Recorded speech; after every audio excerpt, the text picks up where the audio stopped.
الحمد لله رب العالمين والعاقبة للمتقين ولا عدوان إلا على الظالمين والصلاة والسلام على نبينا محمد وعلى آله وأصحابه أجمعين اللهم انفعنا بما علمتنا وعلمنا ما ينفعنا وزدنا علما. Бүткүл аламдардын падышасы Аллах субхана ва таалама чексиз мактоолор, пайгамбары, пайгамбарлардын өрү, пайгамбарлардын мырзасы, пайгамбар Мухаммад саллаллаху алейхи ва салламга Аллах тааланын салават саламдары болсун. Урматтуу момун мусулман бир туугандар, биз сабактарыбыздын биринде Кур'ан тилават кылуу жөнүндө сөз кылып, ошол жерде Кур'анды тилават кылуу, Кур'анды окуу эки түрдүү болот. Хукмия, Кур'андын өкүм жагынан тилават кылуу жана лафзия, жөн эле тил менен тилават кылуу деп сиз менен биз лафзый тилават кылуусуна жананын фазилети жөнүндө сөз кылганбыз. Иншаллах, Аллах таалам насип болса бүгүн хукми тилават кылуу, тактап айтканда Кур'андын ичиндеги өкүмдөрүнө ой жүгүртүү менен окуу, Кур'анда келген кабарларга тастыктоо, Кур'андын өкүмдөрүнө моюнсунуу, буйруктарына баш ийүү жана тыйган нерселеринен толугу менен тыйылуу, ушул жөнүндө сөз кылабыз иншаллах. Кур'анды окуунун ушул түрү жөн эле тилдин учу менен окуп коюуга караганда даражасы жогорураак жана негизги Кур'анды түшүрүүдөн болгон максат да ушул.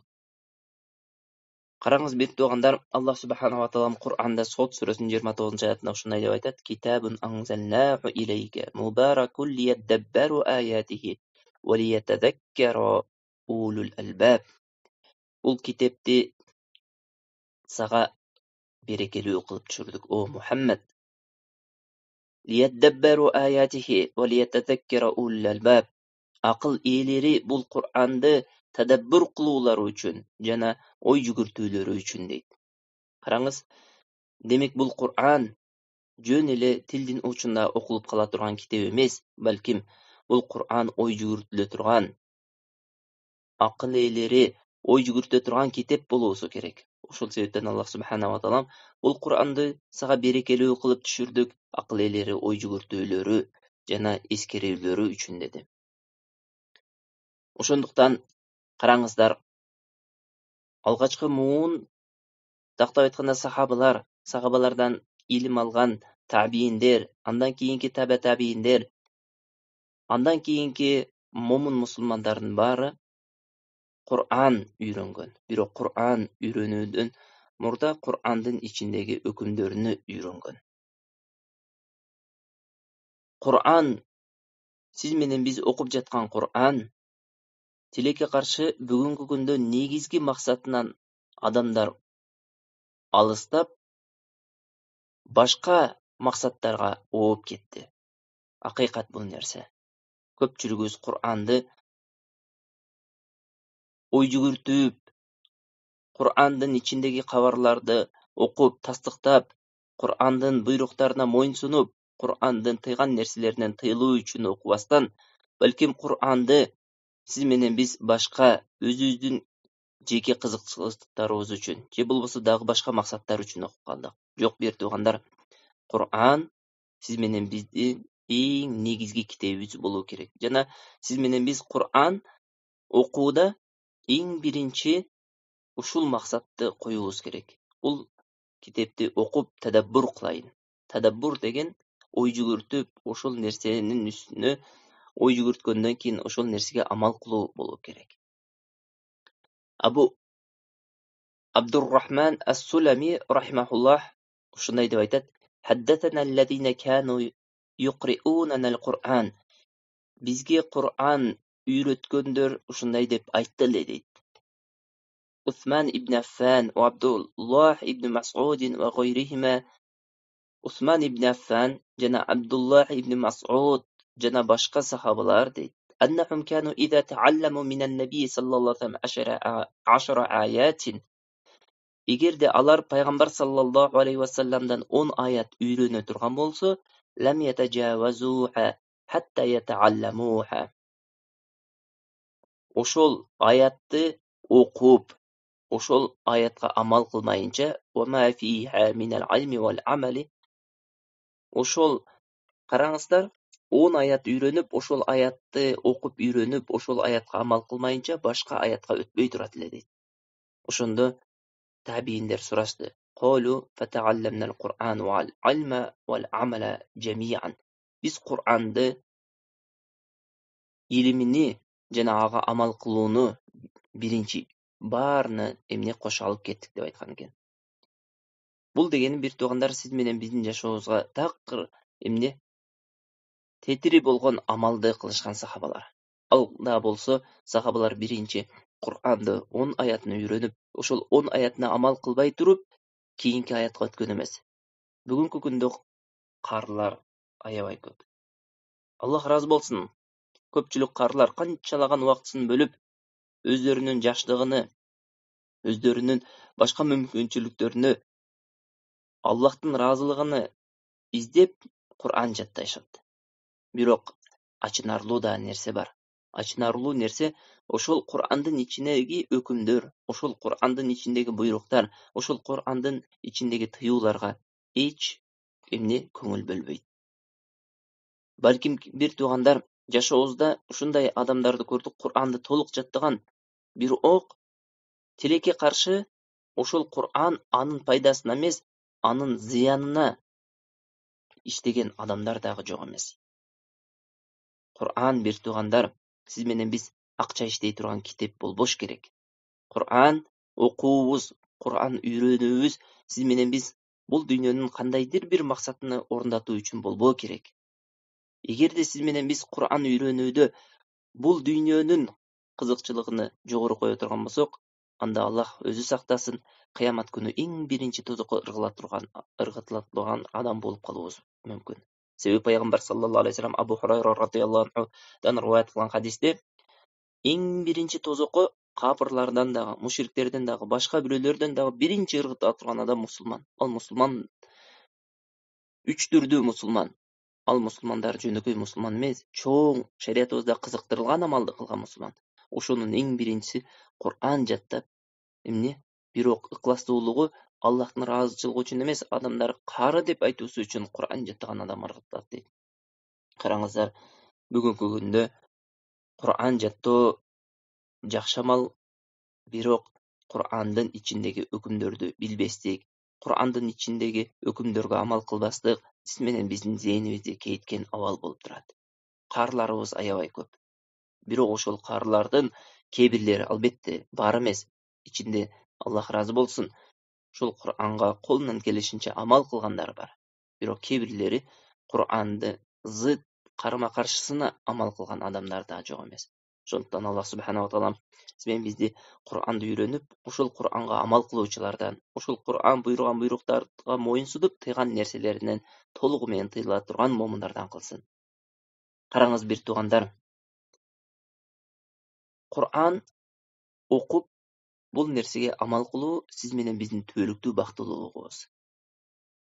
Кур'ан окубай, Кур'анга амал кылбастык сиз менен биздин түбөлүктүү бактсыздыгыбыз. Аллах субханаху ва таала ушундай деп айтат Тоха сүрөсүндө: فَإِمَّا يَأْتِيَنَّكُم مِّنِّي هُدًى فَمَن تَبِعَ هُدَايَ فَلَا يَضِلُّ وَلَا يَشْقَى. Ал эми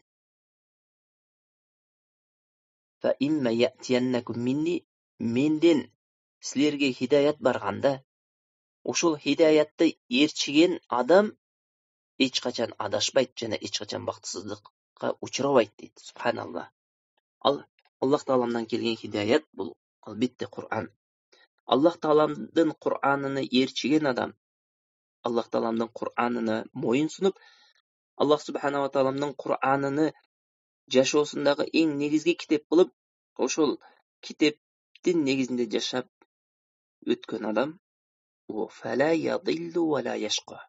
Караңыз, эч качан адашып да кетпейт жана бактсыз дагы болбойт деди. Эми бунун тетирисинде وَمَنْ أَعْرَضَ عَنْ ذِكْرِي فَإِنَّ لَهُ مَعِيشَةً ضَنْكًا. Ал эми менин зикиримден, мени эстөөдөн баш тарткан адамдарга бактсыздык, тар жашоо бар. Ve nahşuruhu yevmel kıyameti a'ma. Biz anı kıyamet günü kör avalda tiriltebiz deydi. Kâle Rabbi lima haşarteni a'ma ve kad kuntu basira. Al adam aytad, o Rabbim, meni ne üçün kör kılıp jarattың, men közüm körgön adam elem go bul dünyada dedi. Kâle kedalike atatka ayatuna fenasitaha. Oşonda Allah Taala aytad, bizdin ayatыбыз saga жеткен учурда, биздин Кур'аныбыз сага жеткен учурда сен esиңден чыгардың го. Ve kedalike yevma tunsa. Bugün sen bizdi esиңден чыгарган сыяктуу, biz de seni esибизден чыгарабыз деп Allah Subhanahu wa taala. Ал дегени sen ушул биздин зикирибизди таштап, bizdi unutkан сыяктуу, эми унутуласың дейт. Бүгүн сен унутуласың. كذلك نجزي من أسرف ولم يؤمن بآيات ربه ولعذاب الآخرة أشد وأبقى. Ошондой эле биз бул дүйнөдө ысырап кылган адамдарга, өмүрүнү ысырап кылган, бул дүйнөдө Кур'андан моюн баш тарткан адамдарга, жана Аллахка ыйман келтирбеген, Кур'анга ыйман келтирбеген, Роббисине ыйман келтирбеген адамдарга, Роббисинин аятына ыйман келтирбеген адамдарга вал'азабул ахирати ашадду ва абqa. Ушундай азаптарды даярдадык. Ал азаптар, акыреттин азабы шунчалык каттуу азап. Шунчалык каттуу азап. Бул дүйнөнүн азабы эч нерсе болбой калат. Андан дагы жаманы ва абqa дейт Аллах субханаху ва таала. Ал азап түбөлүктүү калуучу дейт. Көрдүңүздөрбү, бир туугандар, Kur'an'a amal kılуу adam balasına kanday baktılılıklar tuğulayt, jana Kur'an'a amal kılbastıq adam balasına kanday baksızlıklar tuğulayt. Demek Allah Subhanahu wa taala uşul ayat menen, uşu jogorda okugan Taha surasında 123, 24, 25, 26, 27 ayatda siz menen bizdin жашообуз Kur'an menen bola turgan bolsa, baktılılık ekendigi jana Kur'ansız bola turgan bolsa baksızlık ekendигин баяндап өттү. Kur'an'da erçigen adam bul dünyanın baktılılığına жетишет. Bul dünyanın kanday baktılılığına жетишет. Bul dünyanın ruhani baktılılığına жетишет. Jana jismani dep koyot. Denesinin dagı baktılılığına жетишет. Allah Taalamdın buyurgan buyruktарын atkargan adam, Allah Taalamdın tıygan tıyularынан toluğu menen tıyılgan adam, jana Allah Taalam kabar bergen kabarlарды tasdiqlagan adam toluğu menen baktılуу bolot degenimiz bir tuğandar. Ruhu daima azıqtanıp turat Kur'an menen. Ошондой эле денеси дагы чың болот, саламат болот, бардык ар түрдүү жаман зыян нерселерден. Ал эми бул абалды таппаган адам, тактап айтканда бактылуулукту Kur'an менен таппаган адам, анда тетириси болот бактсыз. Бул дүйнөнүн бактсыздыгы, жүрөгү дыйык деди Аллах субханаху ва таала. Бул дүйнөдө тар кылып койбоз жашоосуну деди. Жана акыретте аны көр абалда тирилтебиз деди. Эмне себептен көр абалда? Bul dünýede hakykatty körbögen adam ahiretde emne Allah subhanahu wa taala alında kör bolup dirilet. Jana Allah subhanahu wa taala al adamga çoň baktsızlykdy tartulayt oşuldukda. Al baktsızlyk bul dünýäniň baktsızlygynyň aldyna hiç nerse bolboy kalat. Al baktsızlyk töýlüktүү baktsızlyk bolat bir tuğanlar. Amma iqabul mu'ridina anhul mutakabbirina anil amal bihi. Emi qaraňyzlar Kur'andan baş tartyp, Kur'anga amal kılууdan baş tartkan adamlardın cezası aşşaqa, baktsızlık. Bul dünýädin adaşuusu, jana ahirettin adaşuusu. Al adamga tar jaşoo, bul dünýäniň tar jaşoosy, jana ahirettin tar jaşoosy. Bul dünýäniň tar jaşoosy kanday? Jüregi daýyma qalaq dep goýot. Şunday tinçsizdanuu menen ötöt. Anın nafsy hiç kaçan mutmain beypil bolboýt. Al toora akydada bolboýt. Amaly toora emes, batıl amalda bolat. Ulaike kel an'am bel hum adall. Ulaike humul gafilun. Allah subhanahu wa taala alardy şunday dep süpadadı. Alar janawarlar syakdy. Balkim janawarlardan da ötken adaşuwda. Ulaike humul gafilun. Muna oşular çynygy kapiletdeki adamlar. Kimdir? Kur'andan baş tartkan adamlar. Bir tuğandar keýde adamlardy aýbanga şunday salıştırsa kapa bolot. Kapırlardı, je bolbolsa imansızdardy. Айбан ошол имансыздардан жакшыраак бир тугандар. Мына ушул аят далил болот. Араф сүрөсүнүн 179-аяты. Улаика кал ан'ам. Аллах субханаху ва таала аларды айтат, капырларды, алар жандык жанварлар сыяктуу. Балхум адол, балким андан да адашкан. Акыйкат андан да адашкан. Себеби жанварлар Роббисин зикир кылат, Роббисин эстейт. Аларга акыл берилбесе дагы, алар эмне Роббисин зикиринде болот. А бирок бул Аллах Тааламдын жараткан маклуктары Роббисин эстөөдөн алыстап кеткен. Роббисине шүгүр кылбайт, Роббисине зикир кылбайт, Роббисине сажда кылбайт, Роббисине эч кандай Аллах буйруган амалдарын аткарбайт. Демек, ал адамдар чыныгы капиреттеги адамдар. Алардын ошондой эле акыреттеги дыйык, тар жашоосу кандай? Алардын акыреттеги тар жашоосу кабырдан башталат. Алардын кабырлары тар болот. Шунчалык тар болгондуктан алардын кабыргалары кайышып бири-бирине кирип кетет. Ошондой эле алар кыямат күнү кабырлардан тирилгенде көр эч нерсени көрбөгөн абалда тирилет. وَنَحْشُرُهُمْ يَوْمَ الْقِيَامَةِ عَلَى وُجُوهِهِمْ عُمْيًا وَبُكْمًا وَصُمًّا дейт Аллах субханаху ва таала. Биз аларды, капырларды кыямат күнү жүздөрү менен тирилтебиз. Алар көр, дүлөй жана сакоо болгон абалда турушат дейт. Субханаллах. Ма'вахум жаханнам, алардын барар жери тозок. Куллама хабат зиднахум саира. Алардын азабыны дайыма эмне кошуп турабыз дейт. Дайыма кошуп турабыз. Азап жеңилбейт бир тугандар. Ал капырларга болгон азап кошулушу мүмкүн, бирок кемебейт бир тугандар. Карасаңыз, булар бул дүйнөнүн акыйкатыны көрүүдөн көр болдубу, Аллах субханаху ва таала акыретте чыныгы көрүлөрдүн катарына кошту. Бул дүйнөдө акыйкатты угуудан дүлөй болдубу, Аллах субханаху ва таала кыямат күнү аларды дүлөй абалда тирилтет.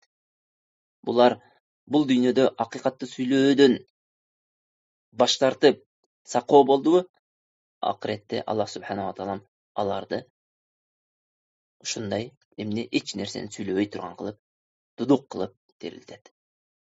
Ва қалу qulubuna fi akinnati mimma tad'una ilayhi. Алар айтышты, капырлар, биздин жүрөгүбүздө сен чакырып жаткан нерсеге тосук бар деди. Ва fi adhanina waqru wa min baynina wa baynika hijab. Жана биздин кулагыбызда эмне ушундай парда тартылган деди. Сен менен биздин ортобузда хижаб, тосук бар деди. Ал капырлар Аллах Тааландын китеби окулган учурда, Кур'ан окулган учурда ошол сөздү айтышкан. Ва қалу эмне деди? Qulubuna fi akinnatin. Сен чакырып жаткан нерседе жүрөгүбүздө тосук бар. Тосук бар эле. Караңыздар, ошондой эле алар менен пайгамбар саллаллаху алейхи ва саллям ортосунда хижаб бар эле, тосук бар эле. Аллах субханаху ва таала кудду ошондой кылып, өздөрүнө жараша кылып кыямат күнүн азаптайт. Караңыз, каля робби лима хашартани ама. О Роббим, каля робби лима хашартани ама. О Роб, эмне үчүн бизди көр кылып тирилттиң деп айтат. Акыды күнтү басыйра. Мен көзүм көргөн адам элем го. Аллах субханаху ва таала эмне дейт? Каля кадалика ататка аятуна фанайситаха. Биздин аятыбыз келгенде, биздин Кур'аныбыз тилават кылынган учурда, сен биздин аятыбыздан баш тарттыңбы? Биздин аятыбызды уnuттуңбу? Кадалика яума тунса. Эми бүгүн сен дагы унутуласың деп айтылат дейт. Субханаллах. Кылган амалдарына жараша жаза болот бир тугандар. Ал-жаза мин джинсил амал.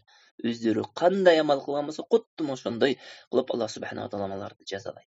Караңыз, бул дүйнөдөн акыйкатыны көрүүдөн көр болгон акыретте көр абалда тирилет. Бул дүйнөнүн акыйкатын угуудан дүлөй болгон адамды дүлөй абалына тирилтет. Бул дүйнөнүн акыйкатын сүйлөөдөн дудук болгон адамды Аллах субханаху ва таала акыретте дудук абалына тирилтет. Кылган амалдарына жараша. ومن جاء بالسيئة فلا تجزى ومن جاء بالسيئة فلا يجزى الذين عملوا السيئات إلا ما كانوا يعملون. Эми кимде-ким жаман амал менен бара турган болсо, Аллах Таала алдына, демек алар кылган жамандыгына жараша ошол нерсесин гана алат. Андан башка эч нерсе албайт. Бир тугандар, Аллах Таала кыпындай дагы зулумдук кылбайт. Alloh taolam эгерде бейишке татыктуу амалдарды кыла турган болсо, албетте Аллах субханала таалам бейиштин адамы кылат. Ал эми тозокко татыктуу амал кыла турган болсо, албетте өздөрүнүн амалдарына жараша өздөрүнү сыйлайт. Бул нерседе Аллах субханала таалам бул эле нерседе эмес, бардык нерседе кыпындай дагы эмне кыянатчылык кылбайт, зулумдук кылбайт Аллах субханала таалам.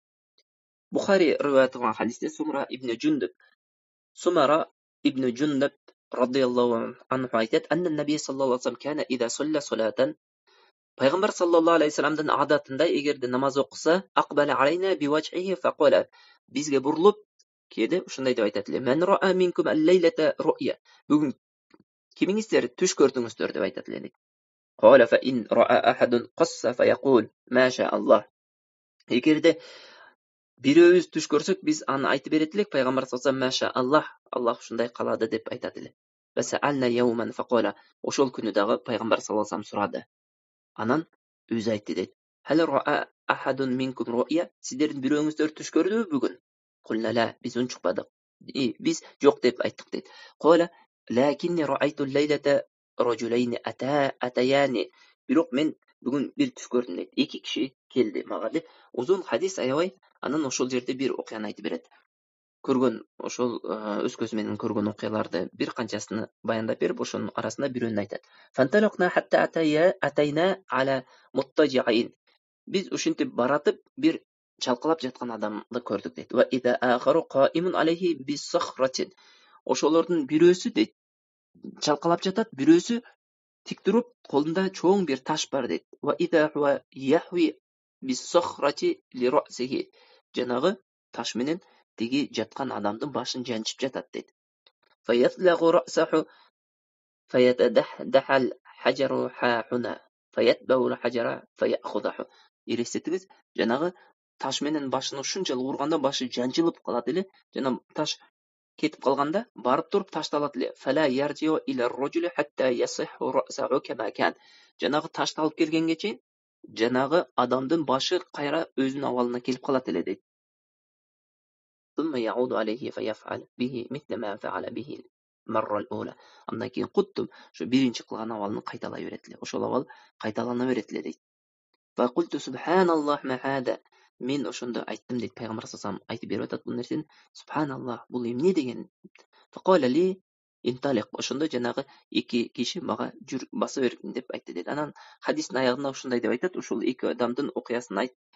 Ошол жерде болгон окуяларды бардыгыны эмне себептен болгонун айтып берет да, ушул окуянын дагы себебин айтат. Амма ар-раджулуллази атайту алейхи юзлагу рa'саху бил хаjar fa huwa ar-rajul ya'khudhu al-Qur'an fayarfuduhu wa yanamu ani salati maktubati. Жанагы таш алып туруп жанчып, башы жанчылып жаткан адам бул Кур'андан жаттаган адам эле дейт. Жана аны четке каккан, жана түндөлөрү аны окубай уктаган адам эле дейт. Субханаллах. Караңыз бир туугандар, Кур'ан окуп, Кур'анга амал кылбай, ошол Кур'анды түнкү намаздарда окубаштык кыямат күнү ушундай азап менен азапталышка себеп боло турган болсо, эми такыр Кур'ан окубай, Кур'андан толугу менен баш тарткан адамдардын азабы кандай болот? Бир туугандар, өткөнкү Кур'ан жөнүндөгү сабактарыбызды айтып өттүк эле. Сиз менен биздин жашообузда Кур'ан өлүктөргө окула турган китептен башка эч нерсе болбой калган. Кур'ан окулат бизде качан? Үйүздө өлүктөр эскерилген учурда окулат. Кур'ан окулат бизде качан? Өлүмгө барып, батага барганда окулат. Субханаллах, бул Кур'ан тирүүлөр үчүн түшүрүлгөн эмес беле? Кур'ан Аллах субханала ва таалам тирүүлөр үчүн хидаят кылып, туура жол кылып, багыт кылып, адамдардын бактылуулугу үчүн түшүргөн китеп эмес беле? Эгерде сиз менен биз Кур'анды өлүктөргө окуп, бактылуулукту бир капырдын бир китебине издеген болсок, сиз менен биз бактылуу болобузбу? Өзүңүздөн сураңыз. Сиз менен биз жашообуздагы Кур'ан, Аллах таалам сиз менен бизге белек кылып берген, пайгамбар саллаллаху алейхи ва салламдын үммөтүнө берген эң улук, ыйык китепти жашообузда өлүктөргө окуудан башка эч бир нерсеге иштетпей турган болсок, кандай бактылуулукту табабыз? Кандай бактылуулукту табабыз? Мына бул хадиске жакшылап ойлонуңуз. Кур'анды жаттап туруп, ошол Кур'анда эмне четке кагып, түндөлөрү уктап калган адамдын азабы ушундай башы жанчылуу менен аяктаган болсо, эми Кур'анды такыр окубай, Кур'андан эч бир нерсе жаттабаган адамдын Kur'an'ды жашоосуна алып келбеген адамдын, Kur'андын буйругуна моюнсунуп тыйган нерселеринен тыйылбаган адамдын абалы кандай болот, бир туугандар? Субханаллах. Келиңиздер, Kur'ан'ды окуйлу. Kur'ан'ды окуп, ичиндеги буйруктарына моюнсунуп, тыйган нерселеринен тыйылайлы. Ан Ибн Аббасин анна набия саллаллаху алейхи вассалам хатаба наса. Ибн Аббас радиллаху анху риваят кылган хадисте ушундай деп айтат: Пайгамбар саллаллаху алейхи вассалам адамдарга хутба кылды дейт. Фи хаджатил вада. Коштошуу ажылыгында. Факала ушундай деп айтты дейт: Инна шайтана кад айса ан юбада фи ардикум. Чындыгында шайтан дейт. Ушул сиздердин Араб жарым аралында Аллахтан бөлөк нерсеге сыйынууңуздардан үмүтүн үздү дейт. Мына ушул күндөн баштап Аллахтан бөлөк нерсеге Араб жарым аралында сыйынылбайт деди. Валакин радия ан ютаа фи ма сива далик. Бирок андан башка нерсеге разы болду дейт. Мимма тахақаруна мин аъмаликум фахзару инни таракту фикум ма ин тамассактум бихи фалан тадиллу абадан. Караңыз, пайгамбар саллаллаху алейхи вассалам башка нерсе менен сиздерди азгырат, ошол эмне? Шайтан деди. Эми ал шайтандан итият болуңуздар. Чындыгында мен сиздерге ушул нерсени таштадым, эгерде ал нерсени бекем кармасаңыздар, эч качан адашпайсыңыздар деди. Ал эмне? Пайгамбар саллаллаху алейхи вассалам кандай табышмактуу нерсени таштап кетти? Эгер ошол нерсени кармай турган болсок, адашпай турган. Алда болсо китабаллахи ва сунната набийхи. Аллахтын китебини жана пайгамбарынын сүннөтүн таштадым деди. Пайгамбар саллаллаху алейхи вассалам бир туугандар эки нерсени таштап кетти. Ушул нерсени карманган адам эч качан адашпайт. Кайсыл нерсе? Аллах Тааламдын китеби, бул Кур'ан. Пайгамбар саллаллаху алейхи вассаламдын сүннөтү, бул хадистер, бир туугандар. Ушул эки нерсени карманган адам бул дүйнө жана акыреттин түбөлүктүү бактылуулугуна жетет. Ушул эки нерседен баш тарткан адам, же болбосо экөөсүнүн бирөөсүнөн баш тарткан адам, экөөсүнөн тең баш тарткан адам бул дүйнөнүн жана акыреттин түбөлүктүү бактысыздыгына учурайт. Бир туугандар, пайгамбар саллаллаху алейхи вассаламдын ушул калтырган эки нерсесини карманайлы. Ан Амру ибн Шуайб ан абихи. Амру ибн Шуайб атасынан риваят кылып айтат, ал чоң атасынан риваят кылып айтат. Кала Расулуллах саллаллаху алейхи вассалам, субханаллах. Бир үйбүлө бардыгы илимдүү. Баласы, атасы, чоң атасы. Пайгамбар саллаллаху алейхи вассалам ушундай деп айтты дейт. Юматталул Кур'ану яумал кыямати раджулан фаюта бир раджул قد حمله فخالف أمره فيمثل له خصما. Kur'an deyt, kıyamet günü bir kişinin avalına kelет deyt. Anan janaga Kur'anды jattap, Kur'andын buyruklarına tetir iş kılgan adamga kelip deyt. Fayaqulu ya Rabb hamalathu iyaya bi'sal hamil. Bul meni jattadı. Birok qanday jaman jatto meni jattadı deb aytat deyt. Ta'adda hududi. Menin koygun çeklerimden aşıp ketdi. Vadayya faraidi. Parazlarımdı taştap saldı deyt. Wa rakiba ma'asiyati. Күнөө болгон нерсени аткарды. Wa taraka ta'ati. Мага моюнсунуудан баш тартты. Фама язалу яqzifu alayhi bil hujaji hatta yuqal. Ушунчалык деңгээлде өзүнү жаттаган адамга ушу каршы көөлүкөтөт дейт. Шa'нaka bihi fayakhudha bi yadihi fama yursiluhu hatta yakubbahu ala minkharihi fin nar. Ушунчалык деңгээлде каршылык өзүнүн ошо жаттаган ээсине каршы көөлүкөткөндөн Аллах субханаху ва таала аны ушундай кармап туруп, мурду менен сүрөтүп барып туруп тозокко ыргыттырат дейт. Субханаллах. Аллахымдан Кур'ан биздин пайдабызга көөлүкө өтсүн деп дуа кылайлы, бир туугандар, биздин каршыбызга көөлүкө өтүп калбасын. Кур'анды өлүктөргө окуп, ошо менен чектелген адамдар жакшылап угуп коюңуздар мына хадисти. Эртең кыямат күнү Кур'ан келип туруп, сизге куттум ушул хадисте баяндалгандай кылып көөлүкө өтүп жүрбөсүн. Мен өлүктөр өлгөн жерде гана окуду эле. Менин буйругума моюнсунбады эле. Мен тыйган нерселерден тыйылбады эле. Мени намаздарда окубады эле. Мени тахажжуттарда окубады эле деп айта турган болсо, сиз эмне дейсиз? Эмне деп жооп бересиз? Жообуңуз даярбы? Даяр болсо жүрө бериңиз. Эгер жообуңуз жок болсо, анда бүгүндөн баштап Кур'анга амал кылуудан баштаңыз. Muslim riwayat qilgan hadisda Abi Malik al-Ash'ari radhiyallohu anhu aytadi, anna Nabiy sallallohu alayhi vasallam qala: "Al-Qur'anu hujjatun lak aw alayk." Qur'an je senin пайдаңа көйлік өтөт, же senin қаршыңа көйлік өтөт. Üçüncüsü болбойт. Qur'an senin пайдаңа, же senin зияныңа көйлік өтөт. Не деп ойлайсыз? Siz Qur'anға амал кылып атасызбы? Анда sizге сүйүнчүгү бар. Сиздин пайдаңызга көйлік өтөт иншалла. Qur'anға амал кылбай атасызбы? Qur'андын буйруктарына тоң мойындык кылып атасызбы? Qur'an тыйган нерселерди аткарып атасызбы? Анда эртең Qur'an сиздин каршыңызга көйлік өтөт. Qur'андын буйруктарына, хижаб деген буйругуна амал кылдыңызбы? Qur'an буйруду эле аял кишинин авратын жабууга жаптыңызбы? Qur'an буйруду эле намаз окууга окудуңузбу? Qur'an буйруду эле зекет берүүгө бердиңизби? Qur'an буйруду эле орозо кармоого кармадыңызбы? Qur'an буйруду эле ушул нерселерге кылдыңызбы? Qur'an ушул нерселерден тыйылдыңызбы? Демек, Аллахка мактоолорду айтыңыз. Qur'an иншаллах сиздин пайдаңызга көйлүк өтөт. Эгерде ушул нерселерди кылбасаңыз, Qur'an буйруган буйруктарга моюн сунбасаңыз, хижабыны кийбесеңиз, намазын окубасаңыз, орозосун кармабасаңыз, зекетини бербесеңиз, жана башка ушул окшогон буйруктарын аткарбасаңыз, тыйган нерсесинен тыйылбасаңыз, жаман, арам, ыплас иштерден тыйылбасаңыз, анда эртең Qur'an сиздин каршыңызга көйлүк өтөт. Андан башка эч нерсе эмес. Ибн Мас'уд радhiyallohu anhu ушундай деп айтат: "Al-Qur'an shafi'un mushaffa'un, faman ja'alahu amamahu qadahu ila al-jannati, wa man ja'alahu khalfa dhahrihi saqahu ila an-nar." Qur'an шапаат кылуучу, шапаат кылынат. Qur'anды ким алдына коюп, Qur'андын ээрчи турган болсо, Qur'an эмне? Ал адамды жаннатка жетелеп барат дейт. Ал эми ким Qur'анды артына таштай турган болсо, ал адамды Qur'an тозокко сүйрөп алып барат дейт. Бир туугандар, келиңиздер, Qur'анды жөн эле тилдин учунда окуп койбостон, балким Qur'анды жашообузга алып келели, окуйлу, амал кылайлы. Буйруктарына моюн сунайлы, тыйган нерселерден тыйлайлы. Берген кабарларына тастыктайлы. Сиз менен биздин бактылыгыбыз ошол нерседе. Ибн Мас'уд радhiyallohu anhu да башка бир сөзүндө: "Янбагы лил qari al-Qur'an an yu'rafa bilaylihi idha an-nasu yanamun." Qur'an жаттаган адамдар уктаган учурда Qur'андын эмне окусун. Wa bi naharihi idha an-nasu yufṭirun. Адамдар оозун ачып жүргөн учурда ал эмне оозун жапсын. Wa bi bukaihi idha an-nasu yadhakun.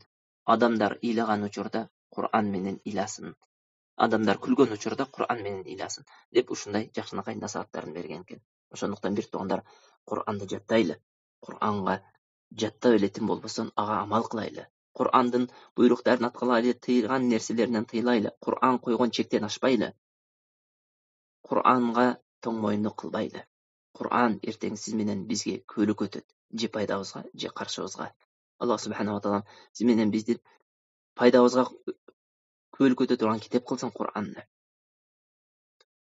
Yawma ya'uddu az-zalimu ala yadayhi. Кыямат күнү залым адамдар тишти, ошол бармактарын тиштеп, yaqulu ya laytani ittakhadtu ma'a ar-rasuli sabila. Аттең мен ушул пайгамбардын жолуна ээрчибептин деп айтат. Ya waylata laytani lam attakhid fulanan khalila. Аттең тиги паланчыны дос кылып тутпайт белем, ошол адам кандай сонун жолдо жүрүп өтүп кетти. Кандай сонун жолдо жүрүптүр, пайгамбар саллаллаху алейхи вассаламдын сүннөтүнө аткарыптыр, ошолорду дос тутсам болмок экен деп өкүнүп калат дейт. Бир туугандар, ошондой өкүнүп каларда мурда сиз менен биз жакшы амалдарды кылып калайлы. Аллахумма арзукна тилавата китабик хакка тилаватиги. О Аллахым, өзүңдүн китебиңди акыйкат тилават кыла турган момундардан кылгын. Важ'ална мимман нала бихи ал-фалах ва-саадата. Ушул Qur'ан менен бактылуулук таба турган адамдардан кылгын. Аллахумма арзукна иқамата лафзихи ва ма'анаху. Аллахым, лафзыны дагы жана маанисини дагы тургуза турган, жана ушул койгон Qur'ан койгон чектен ашпай турган, Qur'андын буйругуна амал кыла турган, жана Qur'ан тыйган нерсенен толугу менен тыя турган момундардан кылгын. Аллахумма жa'ална минар расихина фил илми вал му'минин. Илимде бекем болгон момундардан кылгын. Аллахым, биздин, ата-энебиздин, жалпы момун мусулмандардын күнөөсүнү өзүң ырайымдуулугуң менен кечиргин. وصلى الله وسلم على نبينا محمد وعلى آله وصحبه أجمعين. السلام عليكم ورحمة الله وبركاته.